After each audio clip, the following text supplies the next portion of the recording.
What if the art hanging in museums or carved into ancient ruins isn't just meant to be admired, but to be solved? Picture this. You're standing in front of a centuries-old painting. Its colors faded, but its secrets still vibrant. Suddenly, you notice something odd, a pattern, a symbol, a sequence that doesn't belong to the art's original time. It's as if the artist left a message, not for their own era, but for someone like you, discovering it generations later. This isn't the stuff of fiction. Across the world, hidden within the brushstrokes of masterpieces and the chisel marks of sculptures, lie coded messages waiting to be deciphered. Why would an artist go to such lengths to communicate with the future? What did they know or fear that compelled them to embed these clues in their work? The desire to reach across time is as old as civilization itself. Ancient cultures believed in the power of legacy, in speaking to those who would come long after them. Think of the Egyptian hieroglyphs, once thought to be mere decorations until the Rosetta Stone cracked their code, or the intricate carvings in Mayan temples, telling stories of gods and kings meant to outlast their creators. But some messages are subtler, woven into art so skillfully that they evade casual observation. A hidden number here, a misplaced constellation there, these aren't mistakes. They're deliberate, almost like a whisper from the past saying, "Look closer." What were these artists trying to protect or perhaps warn us about? This video is a journey into the minds of those who dared to speak across centuries. We'll explore the techniques they used, symbols disguised as shadows, codes tucked into religious iconography, even mathematical equations hidden in plain sight. But more than that, we'll uncover the why. Was it a bid for immortality, a way to preserve knowledge they feared would be lost, or something deeper, a universal human longing to connect with the unknown? By the end, you'll see ancient art in a whole new light, not just as relics of the past, but as conversations waiting to be continued. So lean in, the past is speaking. Are you ready to listen? Some artists didn't just create for their own time, they crafted for eternity. Imagine being part of a culture where knowledge was so precious, so sacred, that hiding it within art was the only way to ensure its survival. Take the alchemists of medieval Europe, for example. Their cryptic manuscripts weren't just filled with strange symbols to confuse outsiders, they were protection. In an era when certain ideas could be dangerous, embedding them in art was like locking wisdom in a vault only the worthy could open. But it wasn't always about secrecy. Sometimes these hidden layers served as a bridge. The intricate geometric patterns in Islamic art, for instance, aren't just decorative. They encode mathematical principles so advanced they feel timeless. It's as if the artists whispered to future mathematicians, "Here's how the universe works, find it." Then there's the darker side, warnings. The Aztecs didn't just carve calendars into stone, they embedded prophecies. Their sunstone isn't merely a timekeeping device, it's a cosmic alarm clock, predicting cycles of destruction and renewal. Similarly, the hidden faces in Renaissance paintings, like those in Botticelli's Primavera, might not be playful Easter eggs. Some scholars argue they're deliberate, a way to say, "Remember us when the world changes." And that's the heart of it. These artists weren't just leaving clues. They were betting on the curiosity of people they'd never meet, trusting that someone, someday, would care enough to look deeper. What's fascinating is how universal this urge seems. From the Aboriginal Dreamtime maps hidden in dot paintings to the Norse runes carved into ships' prows, cultures separated by oceans and centuries all shared one belief: art could outlive empires. Maybe that's the real message. Not just the symbols themselves, but the act of encoding them, a defiant act of faith in the future. After all, if you bury a treasure, you're saying you believe in the person who'll dig it up. These artists weren't just making art, they were planting time capsules, each one a promise. We were here, and you, finding this, are part of the story too. Consider the Great Pyramid of Giza not just a tomb, but possibly a three-dimensional cipher. Its precise dimensions align with mathematical constants, its chambers positioned like keys in a lock. Some researchers believe its very structure encodes astronomical knowledge, a stone blueprint of the heavens meant to guide future generations. Then there's the Voynich Manuscript, that mysterious book filled with alien botany and a script that still defies translation. Is it an elaborate hoax or a genuine attempt to preserve forbidden knowledge? The pages seem to taunt modern codebreakers, their secrets stubbornly intact after 6 centuries. Shift to the Nazca Lines, those colossal geoglyphs etched into Peru's desert. From the ground, they're just shallow grooves, but from the sky, they transform into hummingbirds, spiders, even a figure some call the astronaut. Why create art invisible to your own people, unless, of course, it wasn't meant for them at all? Some theorize these were messages to gods, or warnings to descendants about celestial events, like a desert-sized billboard saying, "Remember the stars." Even Renaissance masters played this game. Leonardo da Vinci's The Last Supper hides musical notes in the placement of bread and hands, a melody scholars have reconstructed. Was it a private joke or a way to smuggle harmony into sacred art? Meanwhile, in Bosch's Garden of Earthly Delights, the bizarre creatures aren't just nightmares, they're a visual lexicon of alchemical symbols, a painted textbook for initiates. What ties these works together isn't just their hidden layers, but their creators' shared gamble. That curiosity would outlast time. A medieval monk painstakingly illustrating a manuscript with ink made from crushed gems wasn't just decorating a page. He was saying, this mattered enough to make it beautiful, find out why. Whether carved, painted, or drawn, these weren't just messages in bottles, they were bottles made of diamonds, designed to survive the tides of centuries. And here we are, holding them up to the light. Symbols were more than decoration, they were the ancient world's encrypted libraries. Take the Ankh, that iconic Egyptian looped cross. To the untrained eye, it's just a stylized key, but to initiates it pulsed with meaning, eternal life, the union of masculine and feminine, even the Nile's sacred flooding cycle.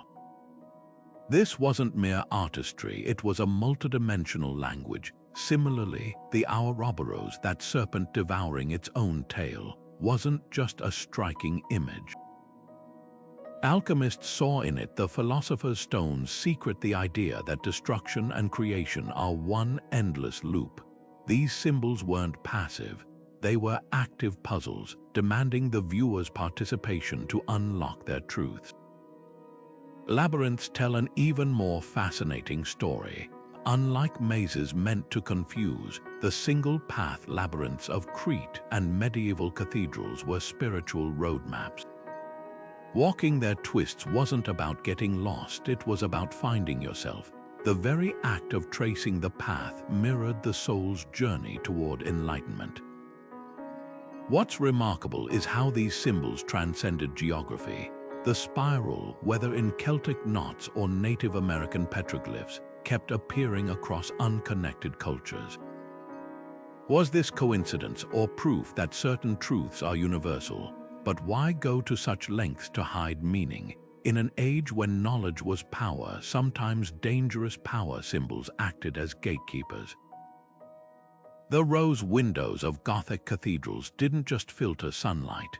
Their intricate patterns encoded sacred geometry, visible to all but understood only by those trained to see. Like a spiritual firewall, they protected profound ideas from being diluted or misused. Even colors held coded meanings. Byzantine artists didn't choose gold leaf randomly. It represented divine light, a visual shorthand for heaven's radiance. The genius of this system was its flexibility.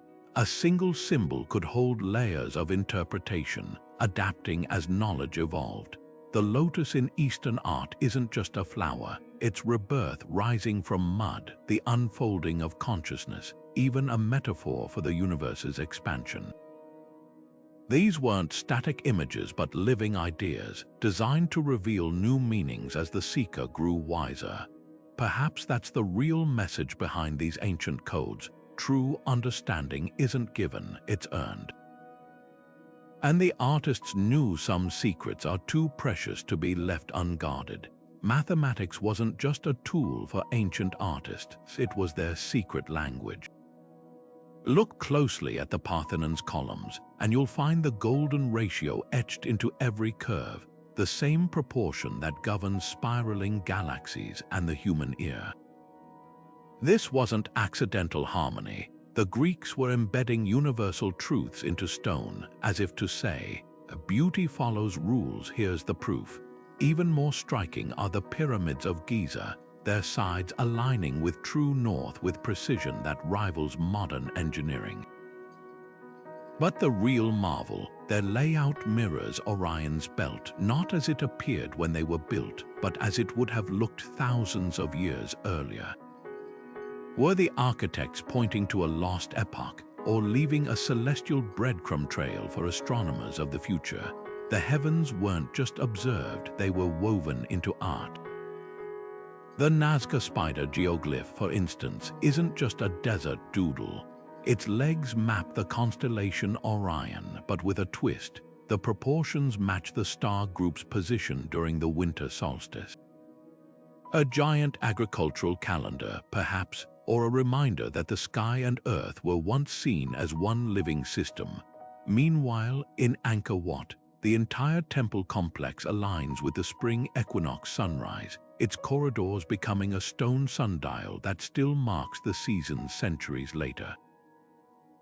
These weren't decorative choices, they were acts of reverence, a way to stitch cosmic order into the fabric of daily life. Then there's the Fibonacci sequence, nature's numbering system, hiding in plain sight. You'll find it in the spiral of a sunflower, the curve of a nautilus shell, and remarkably, in the brushstrokes of Renaissance masters like Botticelli. His Birth of Venus arranges the figures using these sacred ratios, turning a mythological scene into a mathematical hymn. Why? Because to these artists, math wasn't cold calculation, it was the heartbeat of creation itself. Even Islamic mosaics, with their dizzying geometric patterns, encode advanced trigonometry. The 12 pointed stars in Morocco's Alhambra Palace, they're visual proofs of theorems that wouldn't be formally written for another 3 centuries. What's breathtaking is how these codes transcend time and culture. The Mayans built observatories to track Venus with jaw-dropping accuracy, while Stonehenge's stones frame the summer solstice sunrise like a Neolithic camera. From Polynesian stick charts navigating by starlight to Tibetan mandalas mapping cosmic cycles, the message is clear: our ancestors didn't just create art. They built bridges between earth and sky, leaving behind not just artifacts but invitations to measure, to calculate, to look up and realize we're part of something far grander. The numbers were always there, waiting for us to count along. Religious art was never just about devotion. It was a classroom in disguise. Step into Chartres Cathedral, and the stained glass windows explode with color, telling biblical stories to the faithful. But look deeper and you'll find something extraordinary. The precise arrangement of those panes mirrors the Kabbalistic tree of life, a mystical map of the universe. Each hue, each fragment of light was placed with intention, encoding teachings that could take decades to master. This wasn't just decoration, it was a sacred syllabus hidden in plain sight for those with eyes to see. The same principle pulses through Eastern traditions. Tibetan mandalas, those mesmerizing circles of intricate geometry, aren't merely art, they're meditation machines. Every line, every deity positioned at precise angles, acts as a visual mantra guiding the practitioner inward. Destroyed after completion, these sand paintings teach impermanence, but their patterns linger in memory like spiritual blueprints. Similarly, Hindu temple carvings don't just depict gods, they map energy channels of the body, turning stone into an anatomical guide for enlightenment. Secret societies took this further. Alchemists painted their flasks and furnaces not as literal instructions, but as allegorical puzzles. A rose blooming from a skull in a medieval manuscript wasn't macabre decoration. It symbolized the transformation of base matter into spiritual gold. Even Dante's Divine Comedy, with its 9 circles of hell, was more than poetry. Rosicrucians believed it concealed initiation rites, each canto a step toward illumination. Why cloak wisdom in imagery? Because some truths are too potent for casual exposure. Like a parent hiding vegetables in a child's meal, these artists embedded nourishment for the soul within beauty. The stained glass, the mandala, the alchemical text, they were all locks, but the key wasn't a physical object. It was patience, study, and the humility to admit real understanding isn't seized, it's surrendered to, piece by luminous piece. Sometimes art became armor, a shield for ideas too dangerous to speak aloud. When Galileo sketched the moons of Jupiter in the early 1600s, he wasn't just drawing celestial bodies. He was smuggling a revolution onto paper. At a time when the Church declared Earth the universe's fixed center, his careful illustrations of orbiting moons were treason disguised as science. But here's the brilliance: by presenting them as mere observations, not declarations, he gave heresy the camouflage of neutrality. The same ink that could have burned at the stake instead became a quiet rebellion, passed hand to hand among scholars who knew how to read between the lines. Alchemists perfected this dance of concealment. Their manuscripts brimmed with dragons, kings, and dissolving suns, images that looked like fantastical stories but were actually chemical equations in drag. A flask labeled the Green Lion wasn't about zoology. It signaled raw antimony, a substance crucial for purifying gold. To the untrained eye, these were harmless curiosities. To initiates, they were lifelines, preserving knowledge that could get them branded as witches or blasphemers. Even their failures were encrypted. When an experiment exploded, they'd write of the Red King's violent marriage to the White Queen, a poetry masking lab accidents.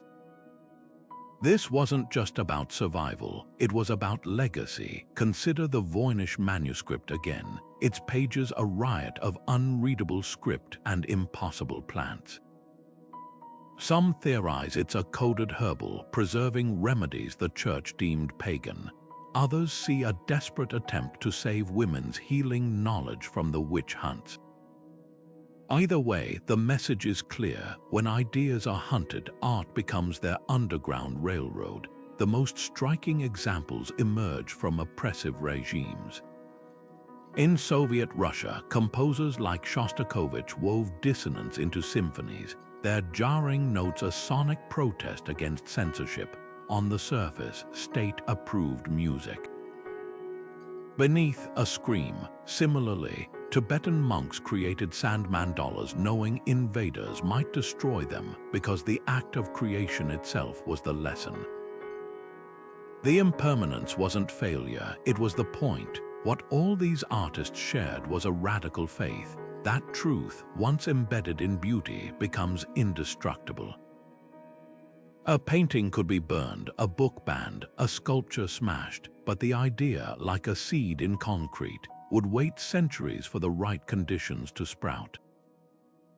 Their work whispers across time, some truths are worth the disguise, and perhaps that's the most subversive message of all. The cave walls of Lascaux still breathe with life 30,000 years later. their ochre bison and charcoal horses frozen mid-gallop. But what if these weren't just hunting records or rituals? What if the artists pressing palms to stone were reaching for us, their unborn audience? The sheer endurance of their work suggests something profound they didn't create for the present alone. They built bridges to futures they could barely imagine. The same impulse pulses through China's terracotta army. Each clay soldier's face uniquely molded, not for Emperor Qin's eyes, he'd be dead when they were buried, but as an eternal guard against time itself. This wasn't vanity, it was a radical act of trust. Consider the Aboriginal songlines of Australia, where entire histories were encoded in melodies and dot paintings. The elders knew oral traditions might fade, so they wove knowledge into landscapes and art, creating a living library that could outlast language. Or the Norse sagas, carved into rune stones with deliberate ambiguity, their verses layered like Russian nesting dolls, simple tales for children, profound wisdom for skalds who knew how to listen. These artists weren't just preserving their world, they were planting seeds in soil they'd never see bloom. The materials tell their own story. Egyptian scribes didn't sketch on papyrus that crumbles in decades, they chiseled into granite. The Maya mixed their pigments with tree sap that hardened like amber, protecting prophecies about cycles we're only now deciphering. Even the humble quipu, those knotted cords used by the Incas, were more than accounting tools. Their intricate patterns preserved narratives in a format that could survive conquests and fires, a tactile language waiting for fingers yet unborn to trace their meaning. What's startling is how often they got it right. The Antikythera mechanism, that ancient Greek computer found in a shipwreck, wasn't fully understood until 2,000 years later, when our technology caught up to its genius. Its bronze gears predicted eclipses and planetary motions with precision that medieval Europe had forgotten. The creators didn't dumb it down for their contemporaries, they built for a future that could comprehend it. Perhaps that's the true message in these time capsules. Progress isn't linear, but knowledge is patient. The artists knew civilizations rise and fall, libraries burn, languages die, but art endures. Not as a relic, but as a conversation. Every stroke, every chisel mark was a bet placed on human curiosity, a whisper saying, "We knew you'd come looking."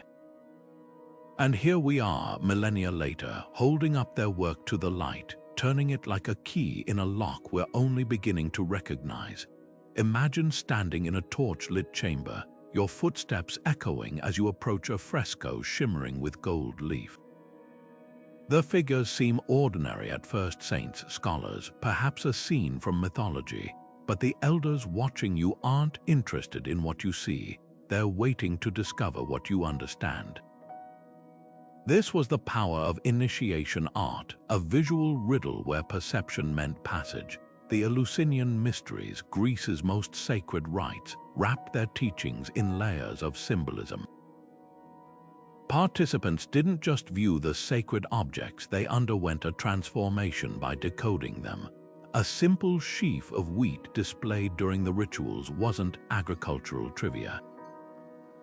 To initiates, it represented the cycle of life, death, and rebirth, a truth so profound that revealing it outright was considered dangerous. Freemasonry carried this tradition forward with precision.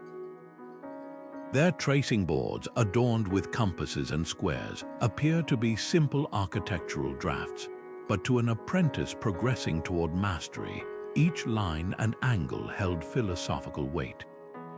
The checkerboard floor wasn't decoration, it symbolized life's duality, the interplay of light and darkness every seeker must navigate. Even their handshakes and passwords were performance art, turning the body itself into a living cipher. What made these systems brilliant was their scalability. A symbol could mean one thing to the curious observer, something deeper to the initiate, and reveal yet another dimension to the master. Like a spiritual matryoshka doll, the art expanded with the viewer's readiness. This gatekeeping served a vital purpose. In an age before copyright or digital encryption, symbolism protected ideas from dilution or misuse. Alchemical manuscripts teeming with dragons and dissolving kings weren't just poetic, they were intellectual property laws written in imagery. Only those who'd proven their dedication through years of study could access the real formulas hidden beneath the allegory. The same principle applied to medieval guilds, where stained glass techniques or masonry secrets were passed down through veiled patterns in artwork. To outsiders, it was decoration. To apprentices, it was a textbook. Perhaps the most striking examples come from indigenous traditions. The sand paintings of Navajo healers weren't meant to be preserved behind glass. Created during ceremonies, their intricate geometric patterns mapped healing chants onto the earth, a temporary art form where the act of destruction was part of the teaching. By erasing the painting after use, they emphasized that true wisdom lives in the mind and spirit, not static images. Similarly, West African adinkra symbols stamped onto fabrics conveyed proverbs and philosophical concepts, turning everyday cloth into wearable wisdom for those who could read the signs. What united these traditions was a shared belief. Knowledge wasn't free for the taking. It demanded effort, reverence, and sometimes a guide. The art wasn't just a message, it was the first step on a path. And at its end lay not just answers but transformation, because the greatest secrets aren't simply learned, they're lived. Allegory was the ancient artist's chessboard, a space where ideas could move in disguise, shielded from the watchful eyes of those in power. Take Botticelli's Primavera, that dreamlike scene of nymphs and flowers. On the surface, it's a celebration of spring, but look closer and the figures transform. Mercury isn't just a god, he's the intellect dispelling ignorance with his caduceus. The three graces, they embody the Neoplatonic ideals of beauty, love, and truth that Florentine philosophers risked exile to discuss. Every petal in that orange grove is a page from banned manuscripts, smuggled into public view under the cloak of mythology. Shakespeare mastered this art of veiled critique. His plays pulsed with double meanings, turning the Globe Theatre into a hall of mirrors. When Hamlet mused about Denmark being a prison, Elizabethan audiences heard more than a prince's lament. They recognized a coded jab at their own repressive monarchy. Even the witches in Macbeth, with their cauldrons and prophecies, weren't just plot devices. In an era when practicing herbalism could get you hanged as a witch, they became stand-ins for marginalized healers, their curses echoing the silenced voices of persecuted women. The power of metaphor extended beyond social commentary. Nostradamus packaged his apocalyptic visions in quatrains so vague they could weather centuries of interpretation. His great fire from the sky might describe anything from a comet to nuclear war, a deliberate ambiguity that made his predictions both untouchable and eternal. Similarly, Aesop's animal fables weren't children's stories but survival manuals for the oppressed. A clever fox outwitting a lion wasn't just entertainment, it was strategic advice for peasants navigating the whims of nobility. What makes these coded messages extraordinary is their flexibility. A single allegorical image could arm rebels with subversion while giving authorities plausible deniability. The rooster crowing in Bruegel's peasant scenes symbolized vigilance to reformers and simple rural life to the church. Both interpretations coexisted, allowing the painting to hang safely in both taverns and cathedrals. This duality turned art into a secret handshake recognizable only to those trained to see it. The brilliance of these artists lies in their understanding. Truth wrapped in story travels farther and lives longer. Like medicinal herbs hidden in honey, their dangerous ideas slipped past the censors of their time, only to release their potency in the minds of future generations. They prove that sometimes the most revolutionary act isn't shouting truth from rooftops but whispering it through centuries, trusting that the right ears will eventually lean in to listen. Prophecy in art wasn't about predicting the future. It was about preparing for it. Consider the Mayan codices, those fragile bark paper books nearly lost to Spanish conquest. Their intricate glyphs didn't just track Venus's cycles, they mapped out epochs, warning of societal collapses tied to celestial patterns. The Dresden Codex's infamous flood pages show a world serpent vomiting water across the sky, not merely mythology, but a sophisticated warning about hurricane seasons and climate cycles that still resonate today. What makes these prophecies extraordinary is their medium. By binding predictions to art, the Maya ensured their warnings would survive as both cultural treasure and cautionary tale, waiting for civilizations advanced enough to read the stars as they did. The Hopi people took this further, turning entire landscapes into prophetic canvases. Their rock art in Arizona's canyons doesn't just depict spirits and animals. It outlines a 9-stage roadmap of human evolution known as the emergence. The final symbol, 2 parallel lines diverging, representing a coming choice between materialism and spiritual harmony.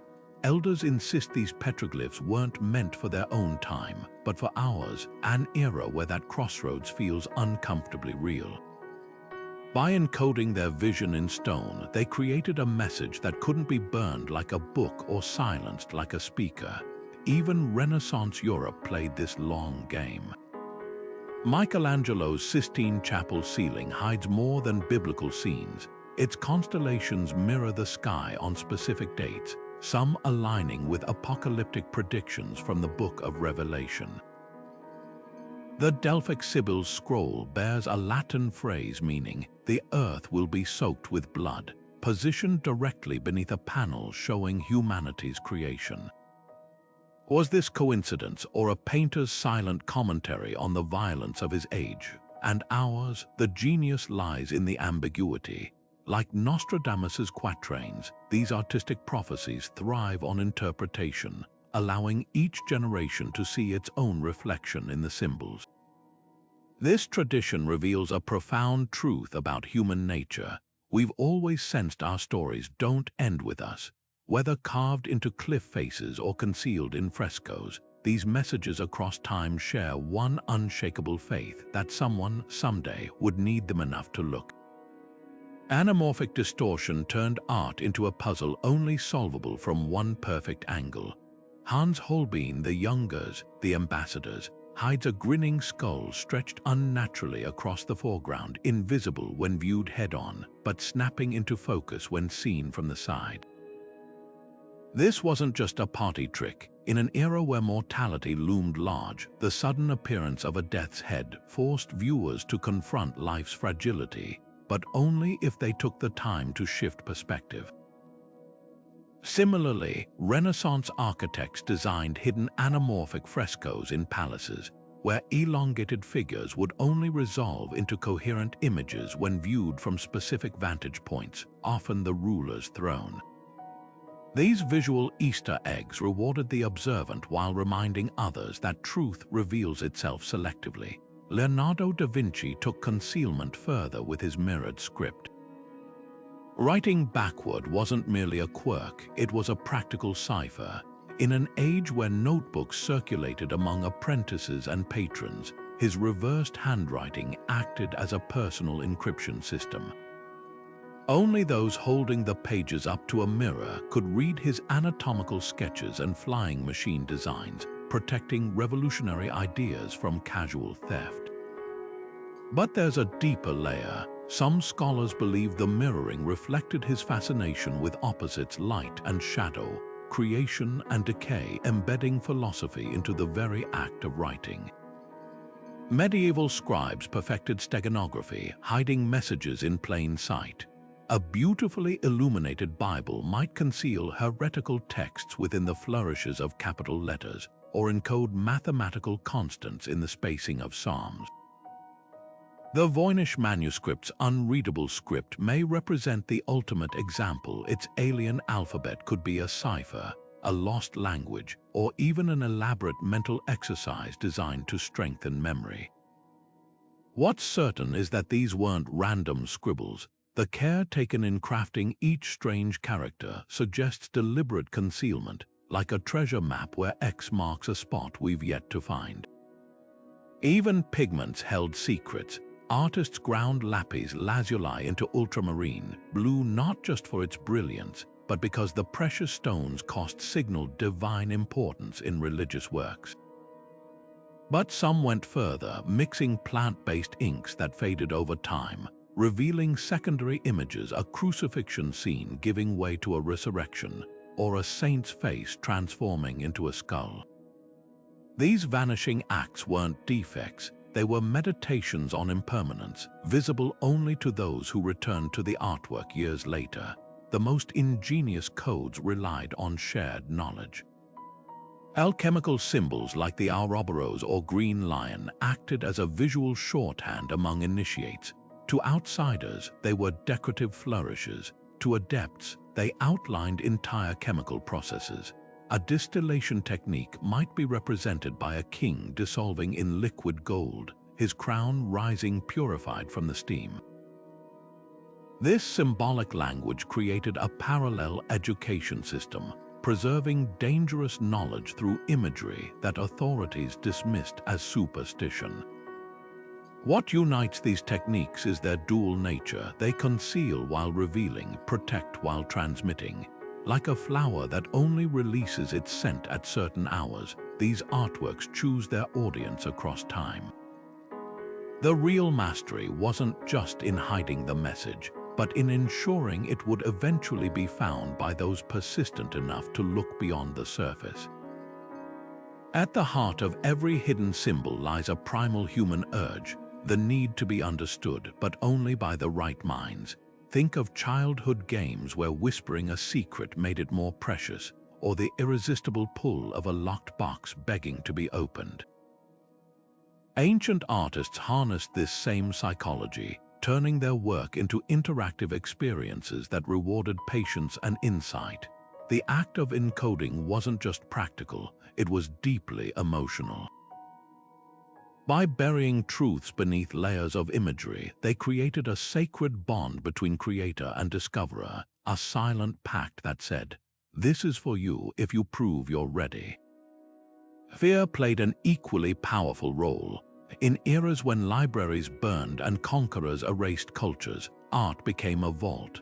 The monks painstakingly copying manuscripts during Europe's Dark Ages weren't just preserving texts, they were smuggling civilization through time, disguising philosophy as ornamentation. Their intricate illuminations hid mathematical treatises in the curves of vines and encoded astronomical charts in the halos of saints. Each stroke of the quill was an act of defiance against oblivion, a whispered plea, "Don't let this knowledge die." But perhaps the most poignant drive was the longing for legacy. The artists painting in candlelit studios or carving under desert suns knew they'd never meet the people who'd decode their work.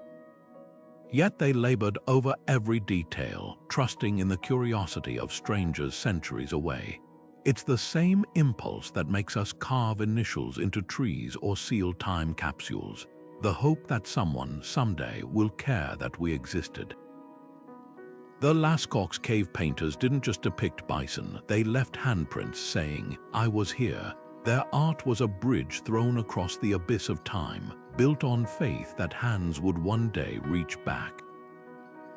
This psychological cocktail, curiosity, fear, yearning, transformed art into something alive.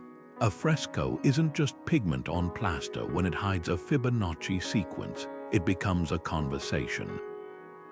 The satisfaction we feel today when spotting a hidden symbol in a Renaissance painting, that's precisely what the artist intended, a burst of recognition across centuries, a shared moment of triumph. The codes weren't barriers, they were invitations to join an exclusive club where membership spans millennia. Modern neuroscience confirms why this works. Solving puzzles triggers dopamine, the brain's reward chemical. Ancient cultures may not have known the biology, but they understood the effect. The labyrinth carved into a cathedral floor wasn't just a meditation tool. It was a neurological trap designed to deliver that aha moment when the path revealed itself. Even the placement of symbols played with perception.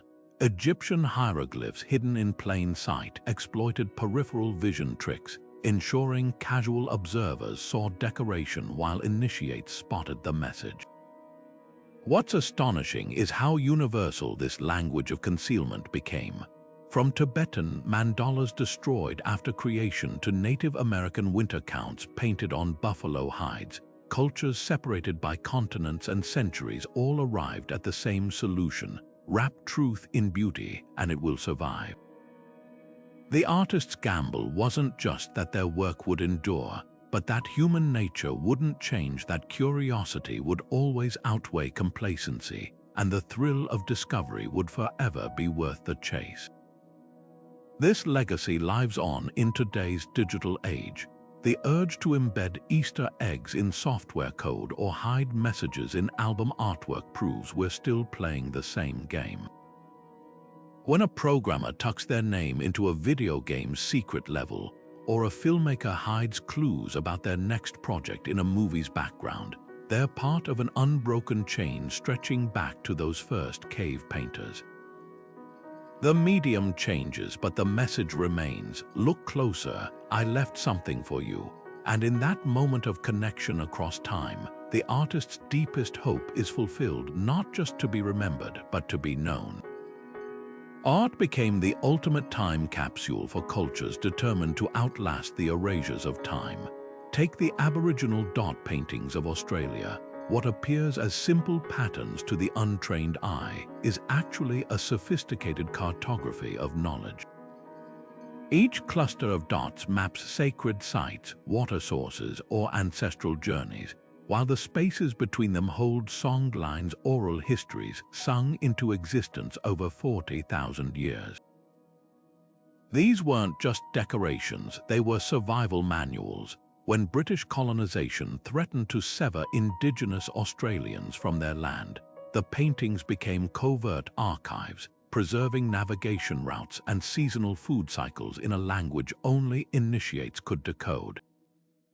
The elders knew if the stories lived in the art, they could never be fully lost. Half a world away, the Pueblo people of the American Southwest carved their cosmology into rock faces.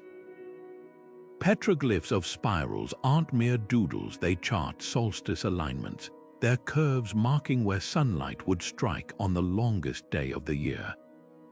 A simple stick figure holding a bow might look like a hunting scene, but to the initiated, it's a deity's biography, its posture encoding a creation myth. What's remarkable is how these symbols adapted. When Spanish missionaries banned native rituals, the Pueblo artists smuggled their gods into Catholic church frescoes, Kachina spirits disguised as angels, rain prayers hidden in the folds of saints' robes. The colonizers saw conversion, the people saw continuity. This tradition of resistance through artistry stretches from the Norse runestones of Scandinavia to the bamboo scrolls of persecuted Chinese scholars. In Tibet, monks created sand mandalas knowing they'd be destroyed because the act of creation was the lesson. The intricate patterns, swept away after completion, taught impermanence while secretly preserving tantric teachings in the memories of those who'd rebuild them elsewhere. Similarly, enslaved Africans in the Americas woven Yoruba symbols into quilt patterns and basket weaves, turning everyday objects into secret textbooks for their children. A zigzag stitch wasn't just decoration, it represented the treacherous path to freedom.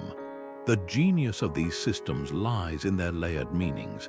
A Maori tattoo might tell a family's migration story to outsiders while hiding warrior initiation rites in the swirls for those entitled to know.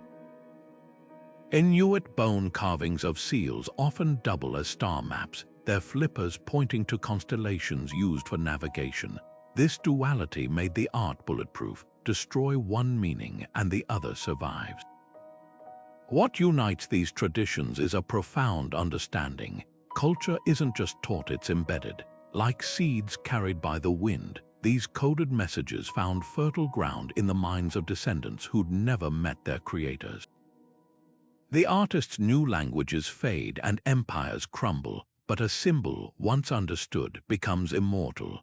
Today, anthropologists work with tribal elders to decipher petroglyphs, whose original meanings were almost lost, proving those ancient artists were right all along. Their whispers across centuries still echo, "We are here, remember us." Art and speech were once inseparable partners in the dance of preservation. The intricate carvings on Celtic standing stones or the vivid patterns of Navajo textiles weren't meant to stand alone. They were mnemonics, visual anchors for stories sung or whispered across generations. Picture an elder tracing a finger along the spirals of Newgrange's megaliths in Ireland, using each curve to recall an ancestral tale of the other world. The stone held the shape, but the breath of the storyteller gave it meaning. This symbiosis created a failsafe. Even if invaders burned scrolls or banned languages, the art endured as a silent prompt, waiting for the right voice to bring it back to life.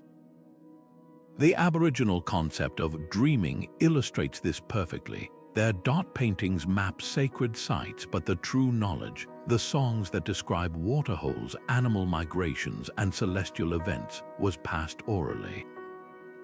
The paintings weren't just illustrations, they were waypoints in an elaborate mental atlas.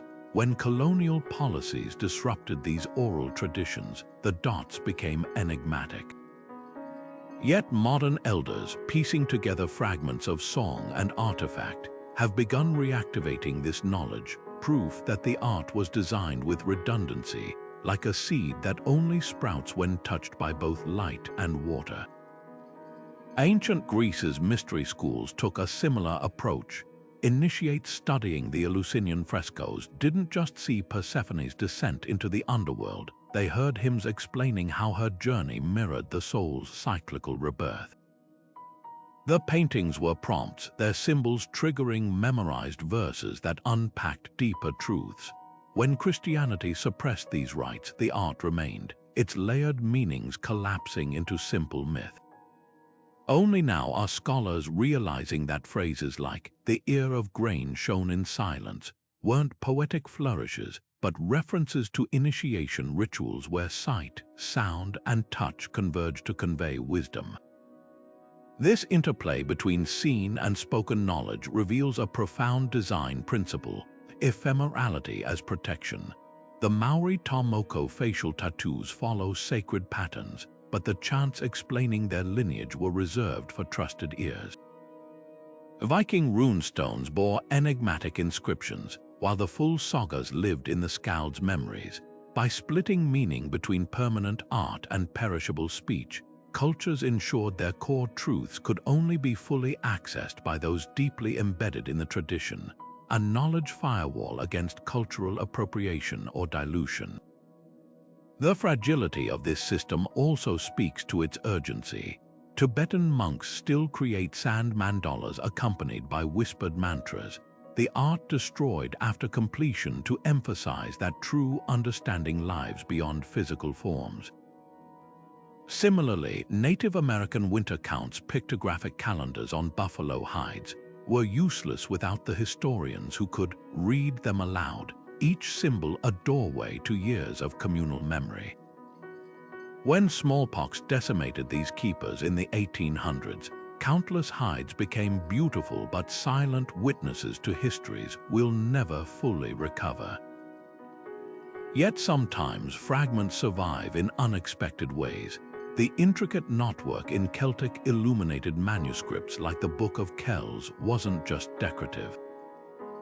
Monks recited prayers while weaving these designs, their interlacing patterns mirroring the rhythm and structure of oral blessings. Modern researchers, comparing the artwork to surviving Gaelic chants, have noticed startling correlations. The swirls seem to map vocal cadences, turning pages into frozen music. It's a reminder that the division between art and language is modern. To these creators, every stroke was a syllable, every pigment a note in a grander composition meant to engage all the senses. The tragedy and the hope lies in the gaps. We'll never hear the original hymns that brought Mayan stelae to life or the incantations that gave power to Egyptian temple reliefs. But the art remains patient as bedrock, inviting us to listen with more than our ears. In their silence, they ask a haunting question. What songs, what stories are we embedding in our own creations today, and who, centuries from now, might strain to hear them? When every spoken word could mean death, art became the quietest form of revolt. Consider the slave quilts of the American South, innocent-seeming bed coverings stitched with twisting roads and north stars. To plantation owners, they were just household crafts, but to those fleeing bondage, those stitches mapped the Underground Railroad, each patterned square a coded instruction. Follow the bear's paw to water, or a log cabin means safe passage. The quilters, often women barred from reading or writing, turned needle and thread into cartography of liberation. Their designs held life or death directions disguised as domestic decoration, proving creativity could outmaneuver shackles. This tradition of defiance through beauty spans continents. During World War II, Polish artists imprisoned in Nazi camps secretly painted miniature landscapes on scraps of paper. These weren't mere escapism, they were resistance in watercolor.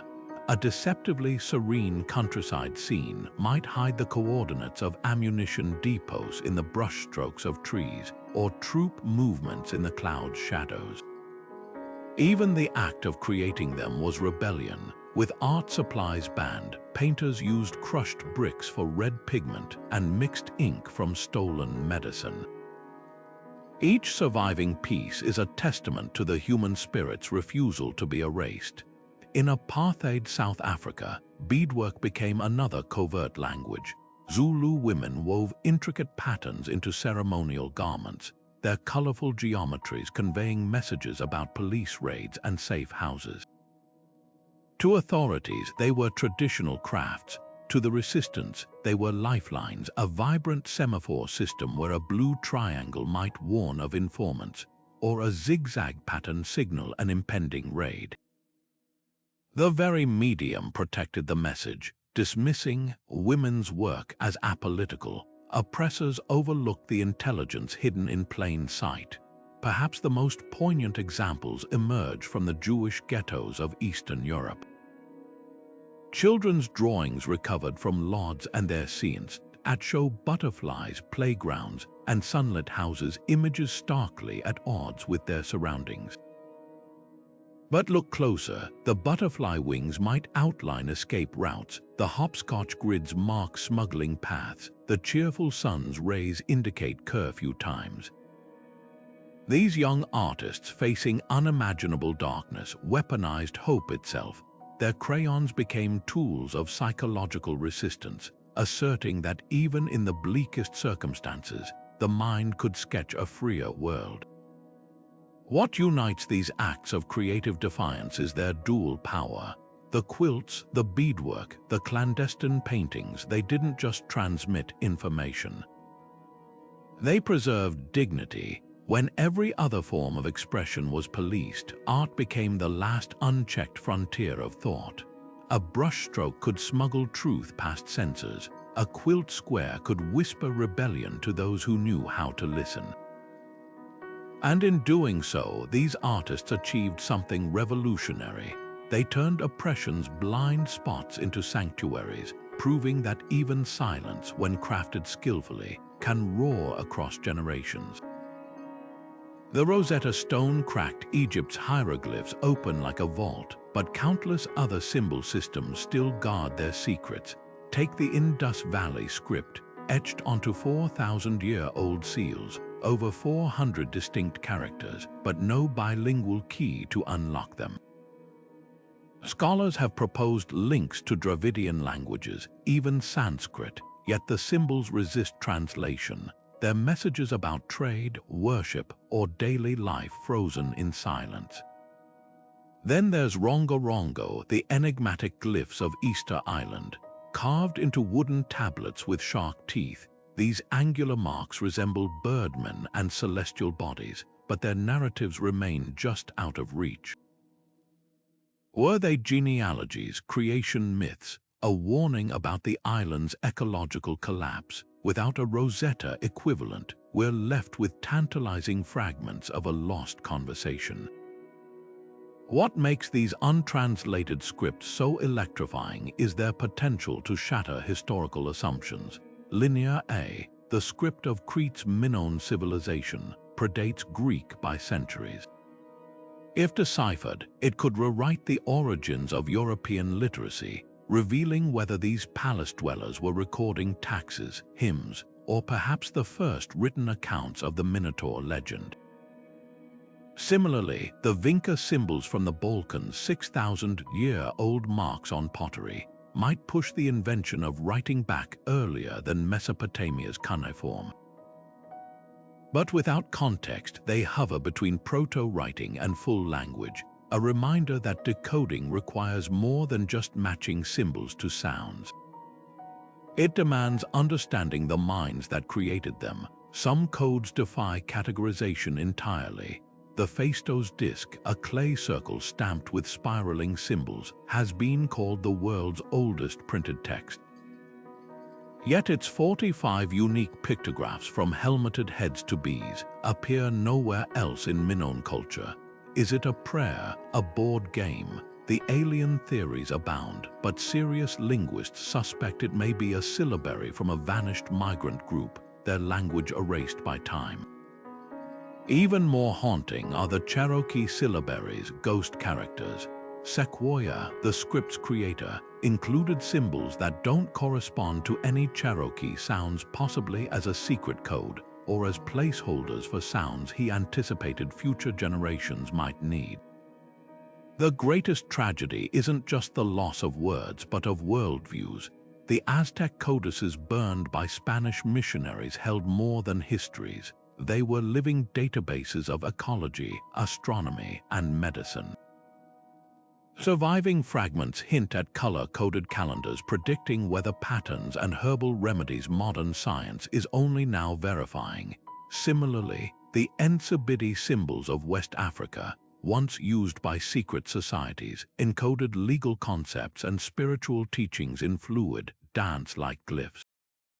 Few full manuscripts survive, leaving ethnographers to piece together meanings from elders' memories and scattered rituals. Yet hope flickers in unexpected places. AI now analyzes symbol repetition patterns, teasing out grammatical structures invisible to human eyes. Multispectral imaging recovers faded ink on reused parchments, revealing palimpsests where medieval monks overwrote classical texts. And sometimes pure persistence pays off. The decipherment of Mayan glyphs in the late 20th century, once deemed impossible, exploded myths about the Maya being purely peaceful stargazers, uncovering tales of dynastic wars and royal bloodletting ceremonies. Every recovered symbol is a thread pulled from history's tangled loom, reminding us that the past never truly goes silent, it just waits for the right listener. Decoding the past is like assembling a puzzle where half the pieces are missing, and some might belong to a different game entirely. Modern scholars armed with spectral imaging and AI can detect hidden layers in Renaissance paintings or calculate the astronomical alignments of megaliths with precision. But even our most advanced tools can't fully bridge the gap between ancient minds and our own. Take the swirling symbols of the Nazca Lines. Early 20th century archaeologists dismissed them as ritual pathways, while mid-century ufologists saw landing strips for aliens. Neither interpretation considered the indigenous perspective that these geoglyphs were part of a vast hydrological map, marking underground water sources in one of Earth's driest regions. Our frameworks shape what we see, sometimes distorting as much as they reveal. The same challenge arises with sacred geometry. When a researcher measures the golden ratio in a Gothic cathedral, it's tempting to assume medieval masons intentionally encoded mathematical perfection. But what if they simply followed inherited techniques that naturally produced harmonious proportions? Conversely, dismissing all patterns as coincidence risks overlooking genuine brilliance. The Maya's long count calendar didn't just track time, it synchronized solar years, Venus cycles, and eclipse seasons with a precision that modern software confirms. To call this primitive because it's carved in stone rather than code is to miss the point entirely. Misinterpretations often stem from projecting contemporary values onto the past. Victorian scholars translated ancient erotic poetry as chaste hymns, while Cold War-era historians interpreted peaceful Indus Valley seals as evidence of Aryan invasions. Even well-meaning attempts can go astray. The Dendera light bulb theory, claiming Egyptian temple reliefs depict electric devices, ignores the far richer truth. They're illustrating the sunrise as a snake emerging from a lotus, a profound metaphor for regeneration.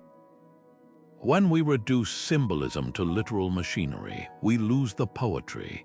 Yet every misstep teaches us something.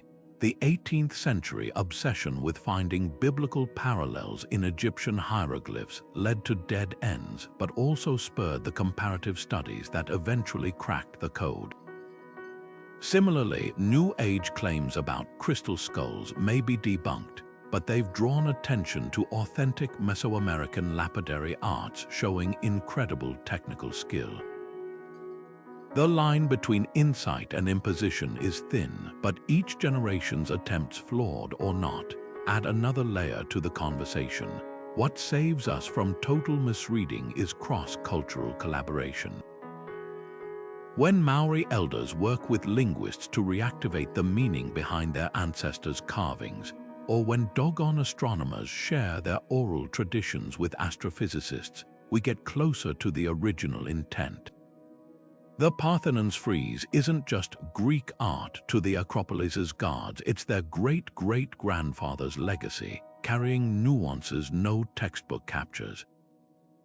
Perhaps that's the ultimate lesson. These messages across time weren't meant for solitary decoders, but for communities of seekers piecing them together across generations.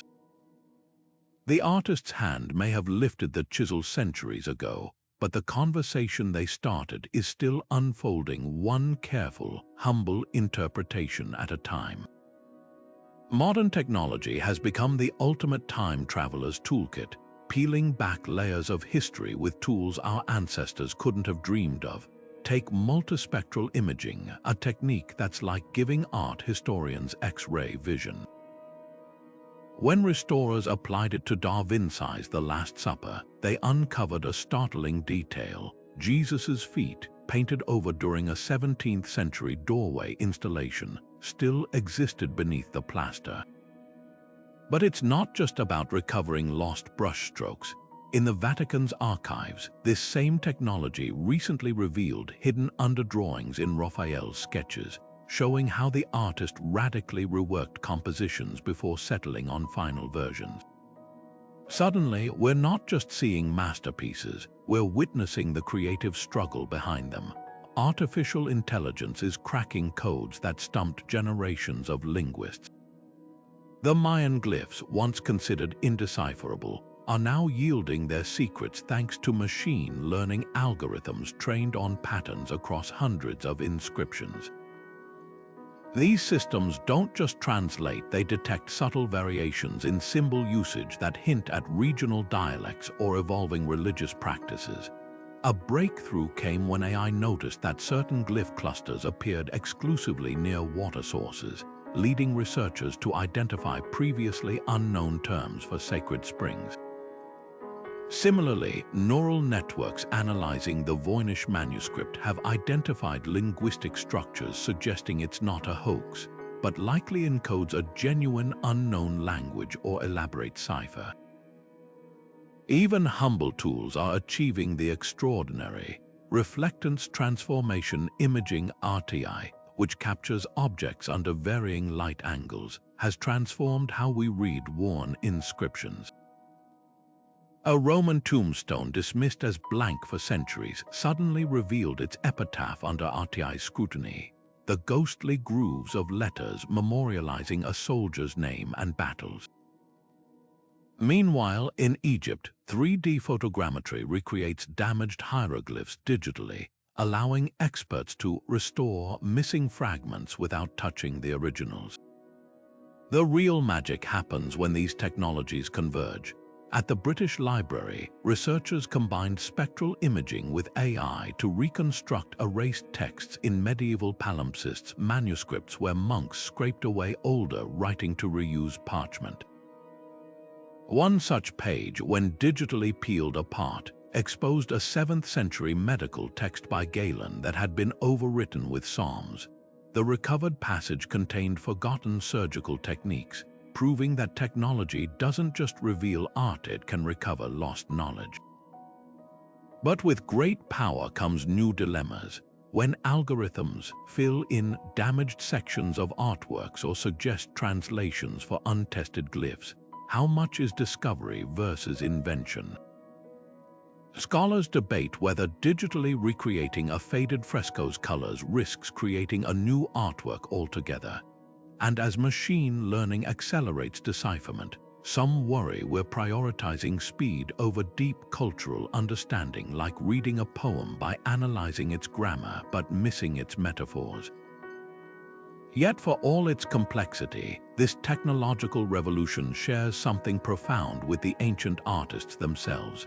It's about connection. Just as a Renaissance painter hid symbols for future generations to find, today's researchers are building tools to ensure those messages are finally heard.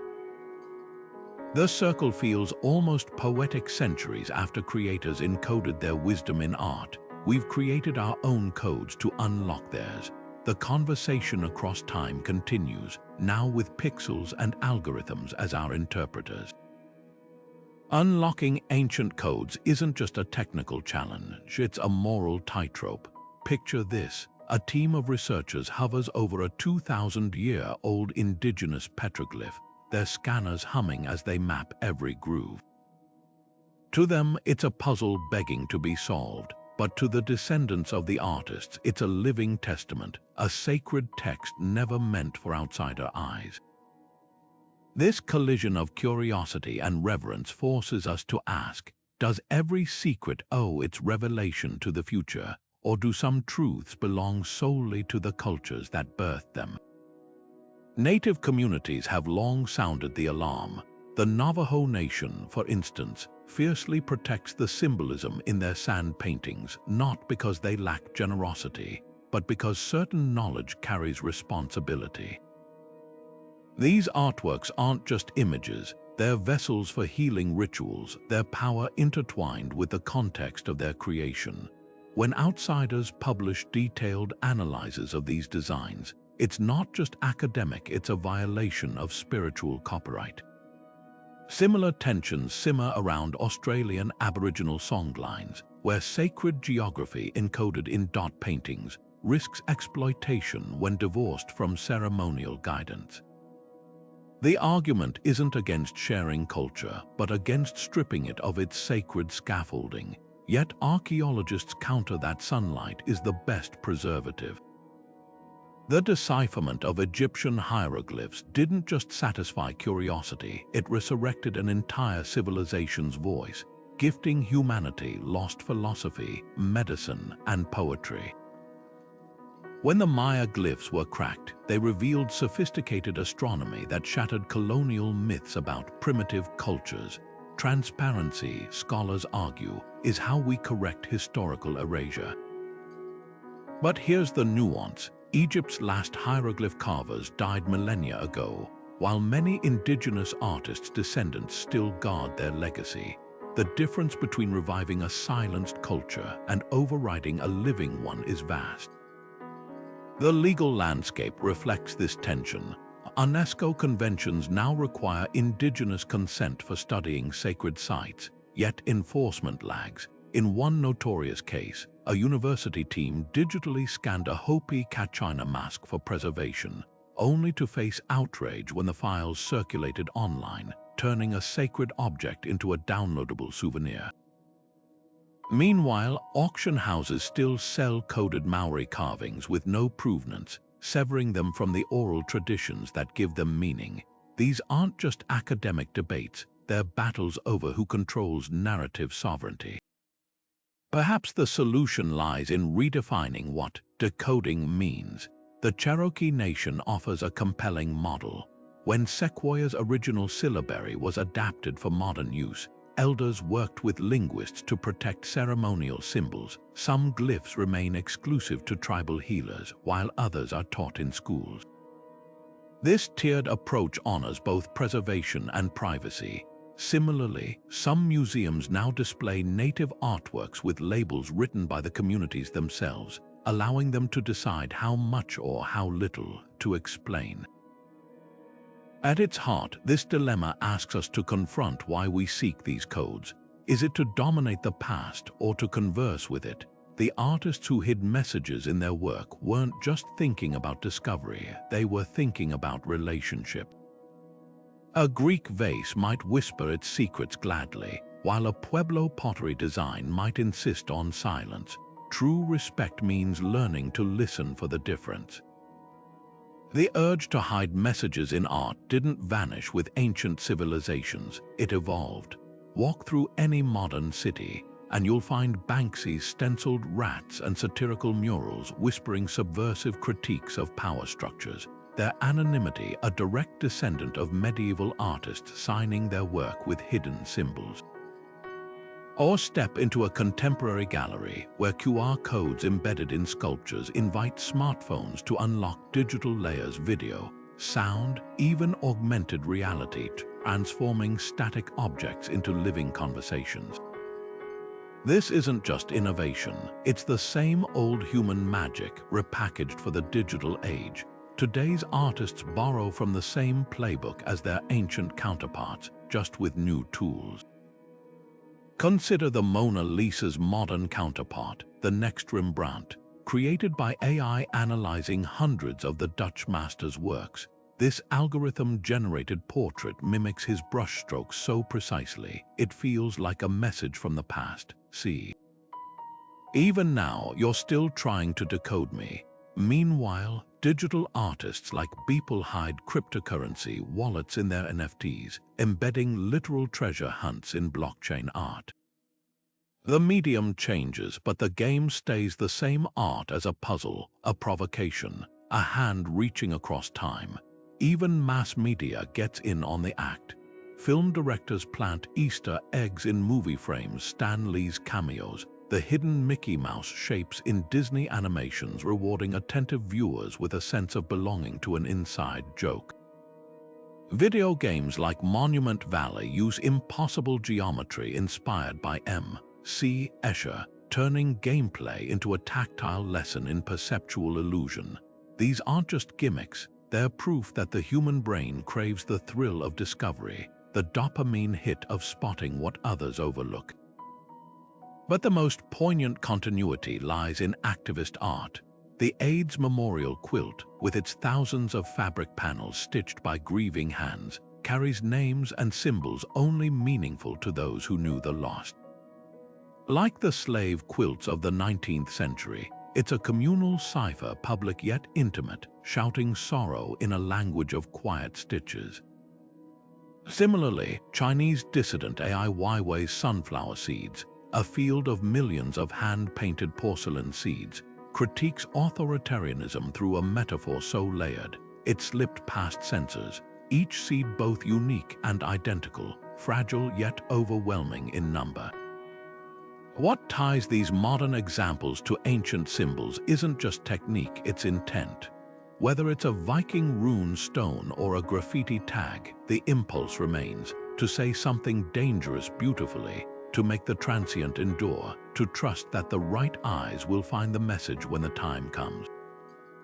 The QR code on a museum placard is the new Ouroboros, the augmented reality overlay, the latest mandala. and somewhere an artist is etching a secret into their work, betting against oblivion, whispering to a future they'll never see, "I was here." Keep looking.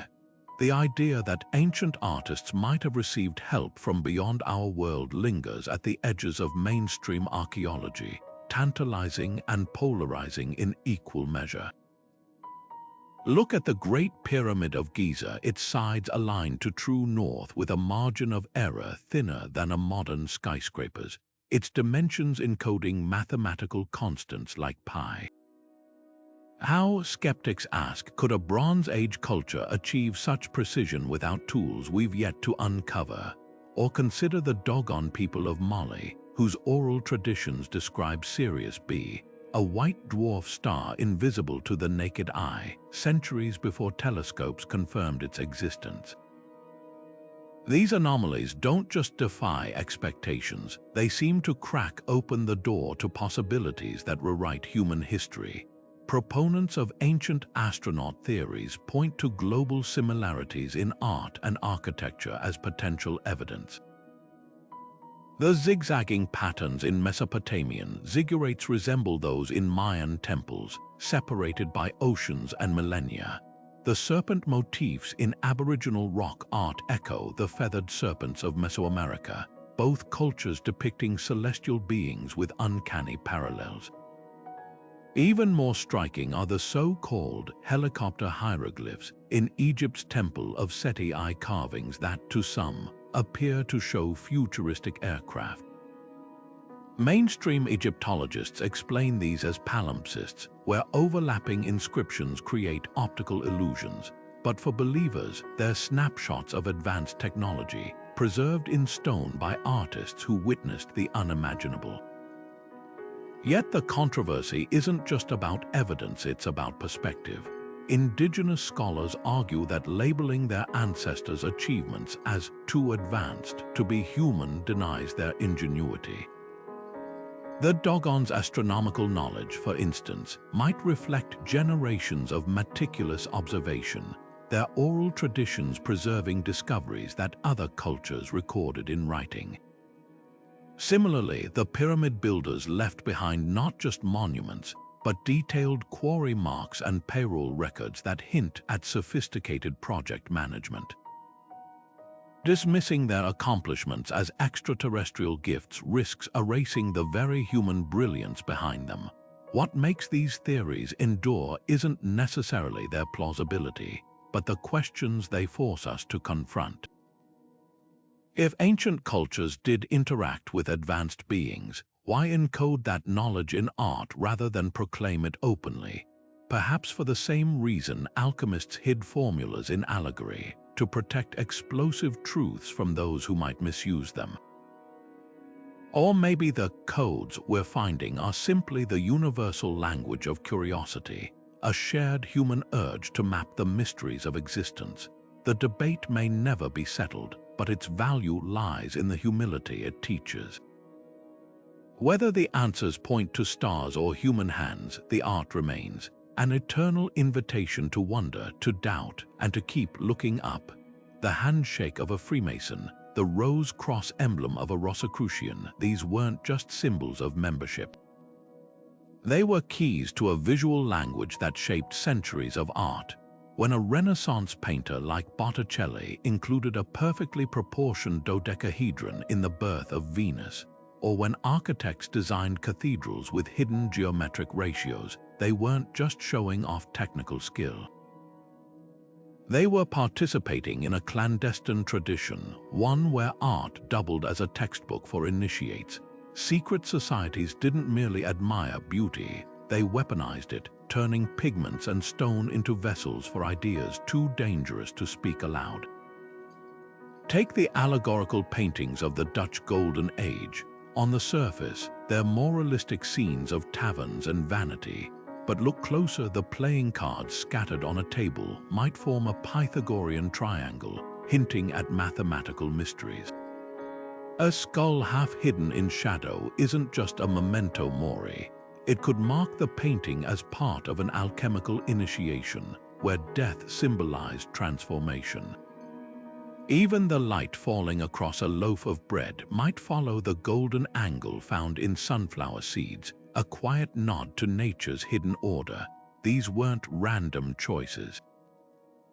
They were brushstroke passwords recognizable to those trained to see them. The Rosicrucians took this further, embedding their philosophy in seemingly innocuous prints. A 17th century engraving of a garden might show roses blooming from a cross, a straightforward Christian image, until you notice the roses form a star map matching the night sky on the group's founding date. Their manifestos, disguised as fantastical tales of invisible colleges and enlightened beings, weren't fiction. They were recruitment pamphlets, luring thinkers into a network that spanned from Prague to London. When Francis Bacon wrote of New Atlantis, his utopian vision of a scientific society, he wasn't dreaming. He was describing a blueprint that would later inspire the Royal Society, an institution packed with Freemasons. Freemasonry's influence is etched into the very streets of Washington, D.C. The city's layout, with its compass and square symbolism, mirrors Masonic tracing boards used to teach moral geometry. The unfinished pyramid on the dollar bill, that's not just a design quirk, it's a direct lift from Masonic iconography, representing humanity's ascent toward enlightenment. Even the Statue of Liberty, a gift from French Freemasons, carries echoes of ancient Isis, the Egyptian goddess whose cult guarded secrets of astronomy and medicine. These aren't conspiracy theories, they're historical through lines, showing how esoteric symbols migrated from secret lodges to mainstream culture. The real genius of these societies lay in their adaptability. When the church cracked down on heresy, they hid their beliefs in plain sight. A cathedral's stained glass window might depict biblical scenes by day, but by candlelight, the same glass could cast shadows, forming alchemical diagrams on the floor. Later, as science rose, they rebranded. The same symbols that once represented spiritual alchemy became metaphors for societal progress, their meaning shifting like a cipher wheel to stay relevant. Today, their legacy thrives in unexpected places. The algorithms governing our social media feeds use Fibonacci sequences, the same pattern medieval masons carved into choir stalls.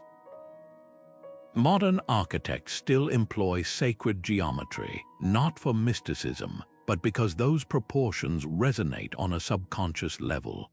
Even the hacker culture of Silicon Valley mirrors the Masonic ethos, small groups collaborating in secrecy to disrupt systems, their logos often packed with occult references. The symbols have shed their secrecy, but the impulse remains, to encode meaning where only the curious will find it. Perhaps that's the ultimate lesson of these societies. They understood that art isn't just expression, it's encryption, a way to smuggle ideas through hostile eras, trusting that future generations would have the keys. When you walk past a corporate logo with a hidden arrow or a public sculpture aligning with solstice sunrises, you're witnessing an unbroken chain. The artists may have traded quills for pixels, but the game hasn't changed. The only question left is, what are we encoding for those who come next? The Mayan calendar didn't just track time, it predicted climate cycles with eerie accuracy, their codices detailing drought patterns that modern meteorology has only recently confirmed. Hidden within those bark paper pages were warnings about planetary shifts, encoded in glyphs of raining gods and wilting corn. It begs the question, if ancient artists could foresee ecological crises centuries ahead, what other wisdom lies buried in their symbols, waiting for our technology to catch up? Consider the Vedic texts of India, where verses about flying machines and energy weapons were long dismissed as myth. Yet when researchers compared these descriptions to principles of quantum physics, startling parallels emerged. The Vimanas, said to soar without wings, echo modern theories of anti-gravity. while the Astra weapons bear uncanny resemblance to plasma beams. Were these poetic exaggerations or encrypted blueprints from a lost technological age? The answer might lie in Sri Lanka's mysterious iron deposits, where ancient slag heaps suggest metallurgy advanced enough to forge the alloys described in those very texts. This isn't just about solving historical puzzles. Decoding these messages could reshape our future. The Nazca Lines, once thought to be ritual paths, now appear to map underground aquifers, a vital discovery for a world facing water scarcity. Similarly, Aboriginal songlines encode survival knowledge about desert flora and fauna, offering sustainable living strategies as ecosystems collapse. The irony is profound. Civilizations we once called primitive might hold the very solutions we've been desperately innovating to rediscover, the real game changer. Artificial intelligence is now scanning these ancient sources for patterns no human could spot.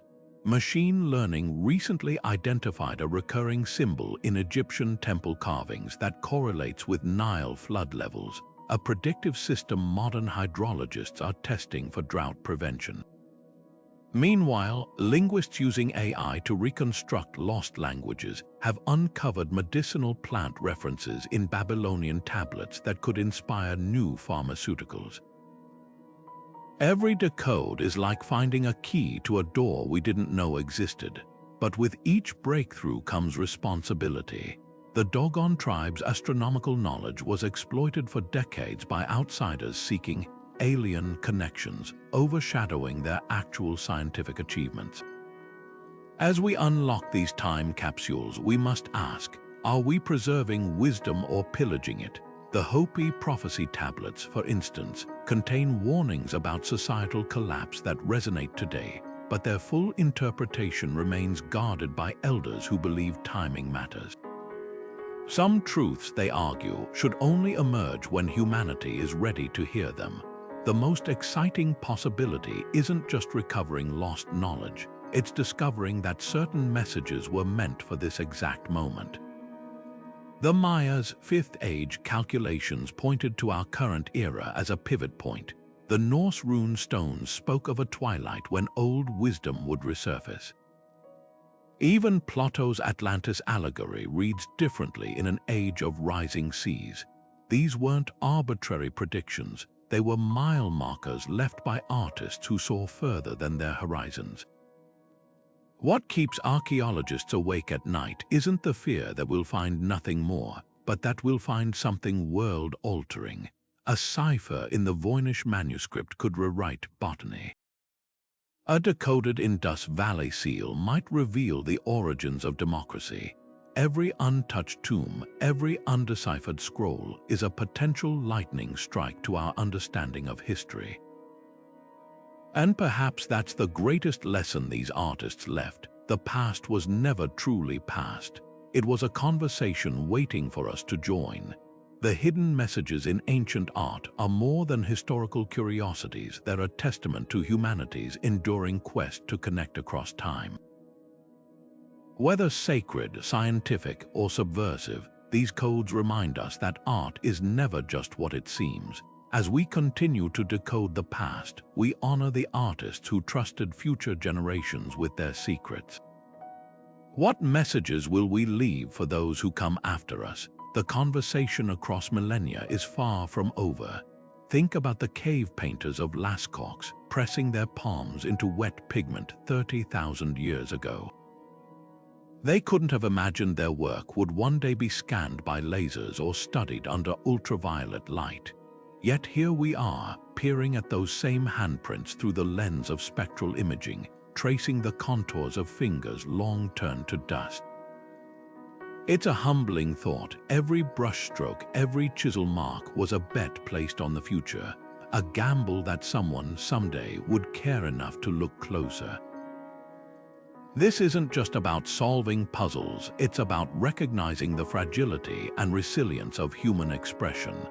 The alchemists who encoded chemical formulas in fairytale illustrations, the enslaved quilters who stitched escape routes into blankets, The Tibetan monks who destroy their sand mandalas to teach impermanence, they all understood something profound. Truth survives not by shouting loudest, but by adapting, by wrapping itself in beauty, mystery, or even absurdity until the right moment arrives. Now the question turns to us. In an age of digital ephemera where tweets vanish and hard drives fail, how do we ensure our own messages endure? The Voynich Manuscript outlasted empires because it was written on vellum, a medium durable enough to withstand centuries. Meanwhile, early web pages from the 1990s are already lost to corrupted files and obsolete software. There's irony here. Ancient civilizations left messages we're still struggling to read, while our own might disappear before our grandchildren can access them. Perhaps the answer lies in blending old wisdom with new tools. Time capsules buried in the 20th century often rust shut, but the Rosetta Project etched linguistic data onto nickel discs designed to last millennia. Artists like Rafik Anadol use AI to transform digital archives into immersive installations, ensuring data becomes experience. Even blockchain technology, for all its controversy, offers a tantalizing possibility: art that can't be erased or altered, carrying its provenance like a DNA strand.